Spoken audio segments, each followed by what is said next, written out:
kita bertanya bahwa mengapa sih kualitas pendidikan di setiap sekolah itu berbeda-beda, padahal kurikulum yang digunakan itu hampir sama.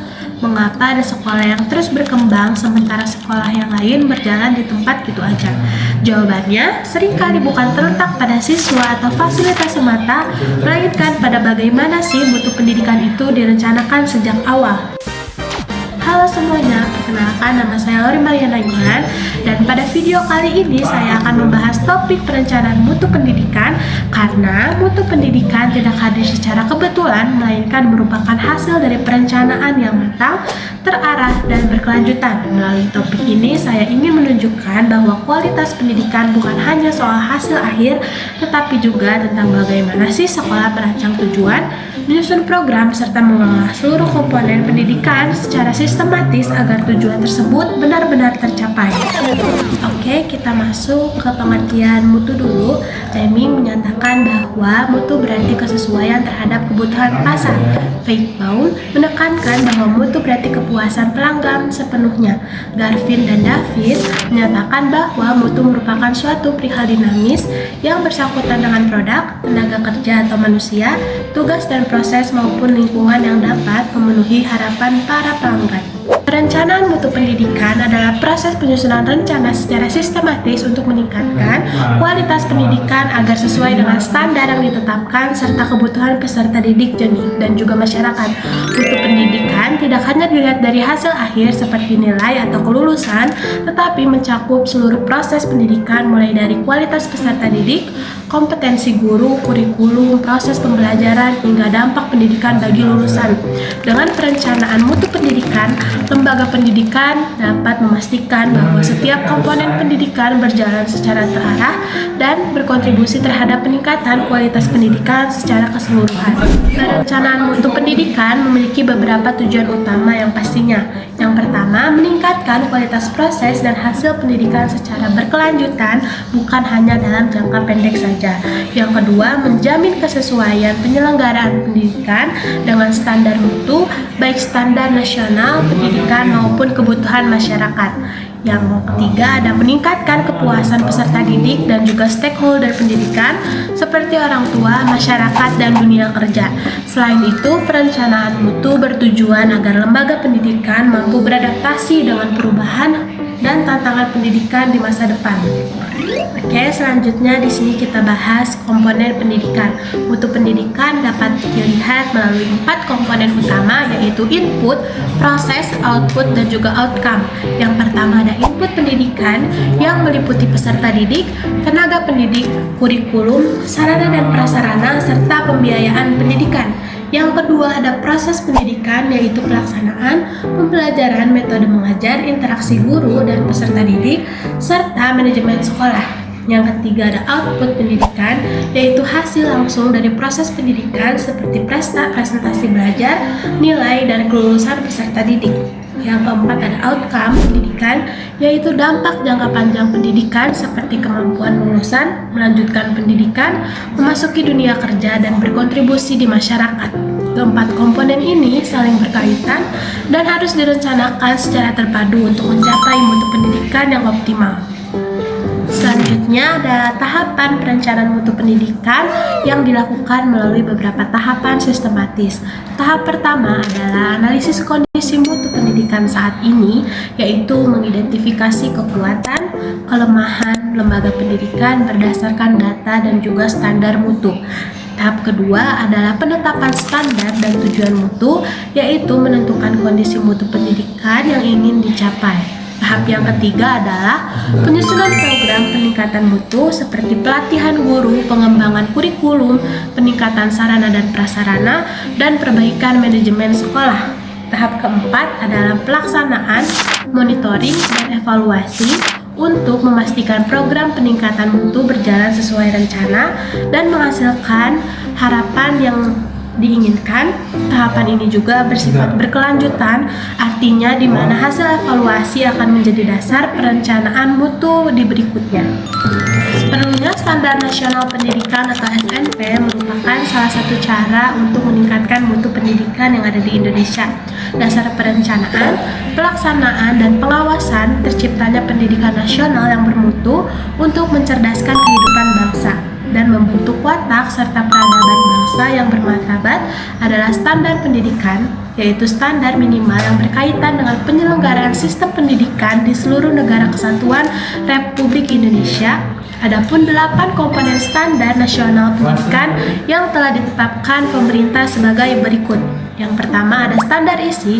Standar isi merupakan ruang lingkup dan tingkat kompetensi dalam mencapai kompetensi lulusan, kompetensi mata pelajaran, kompetensi bahan ajar, serta silabus pembelajaran yang harus dipenuhi pada jenjang dan jenis pendidikan tertentu.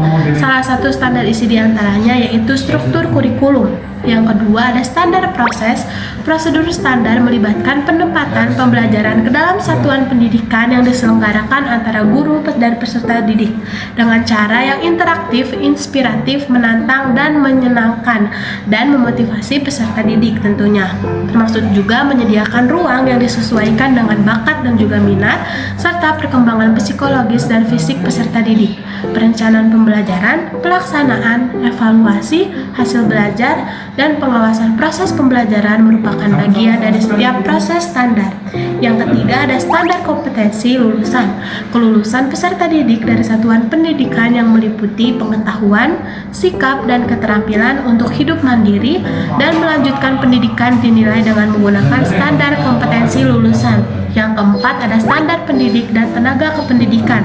Pendidikan wajib mempunyai kualifikasi akademik minimal. Pendidik harus mempunyai ijazah yang sertifikat keahlian yang signifikan, memiliki kompetensi sebagai penyalur pembelajaran, mampu mewujudkan tujuan pendidikan nasional, serta sehat jasmani dan juga rohani. Standar pembiayaan atau standar pembiayaan ini merupakan faktor pendukung kelancaran proses pembelajaran, maka pembiayaan lembaga pendidikan perlu diatur oleh pemerintah agar dapat dimanfaatkan secara efektif sesuai dengan peraturan pemerintahan nomor 19 tahun 2005 pasal 62 terkait standar nasional pendidikan. Disebutkan bahwa biaya investasi, biaya operasional, dan biaya pribadi merupakan pembiayaan.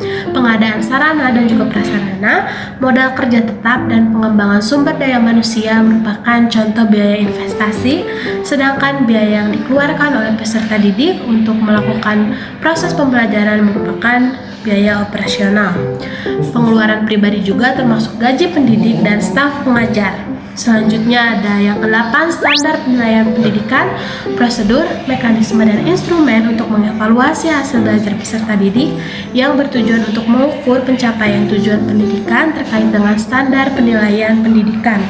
Penyelenggaraan pendidikan akan memanfaatkan hasil penilaian sebagai umpan balik untuk meningkatkan pelaksanaan pendidikan di masa depan nantinya. Selanjutnya ada studi kasus atau analisis kebutuhan pendidikan pada SMK negeri di Kabupaten Karawang dalam menyesuaikan kurikulum dengan kebutuhan dunia industri. Adapun latar belakang kasus Kabupaten Karawang merupakan salah satu kawasan industri terbesar di Indonesia dengan ribuan perusahaan nasional dan multinasional yang bergerak di bidang otomotif, manufaktur, elektronik, dan juga logistik. Kondisi ini seharusnya menjadi peluang besar bagi lulusan sekolah menengah kejuruan atau SMK untuk terserap langsung ke dunia kerja. Namun berdasarkan data Badan Pusat Statistik atau BPS dan laporan Kementerian Pendidikan, Kebudayaan, Riset, dan Teknologi, lulusan SMK justru menjadi penyumbang tingkat pengangguran terbuka tertinggi dibandingkan lulusan SMA dan perguruan tinggi. Kondisi tersebut menunjukkan adanya ketidaksesuaian antara output pendidikan SMK dengan kebutuhan nyata di dunia industri. Oleh karena itu, diperlukan analisis kebutuhan pendidikan agar perencanaan pendidikan di SMK tersebut benar-benar berbasis kebutuhan masyarakat dan dunia kerja, bukan sekedar asumsi atau kebijakan administratif.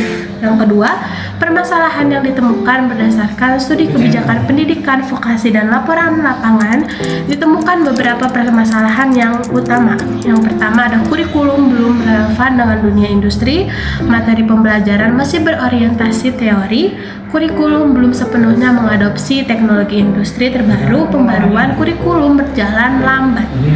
Selanjutnya ada keterbatasan sarana dan juga prasarana, praktik alat praktik di sekolah berbeda dengan alat industri, mesin dan teknologi praktik tidak mengikuti standar industri, keterbatasan anggaran sekolah. Selanjutnya ada kompetensi guru produktif, guru produktif jarang mengikuti pelatihan industri, minim program magang guru di perusahaan pengetahuan guru, tertinggal di perkembangan teknologi.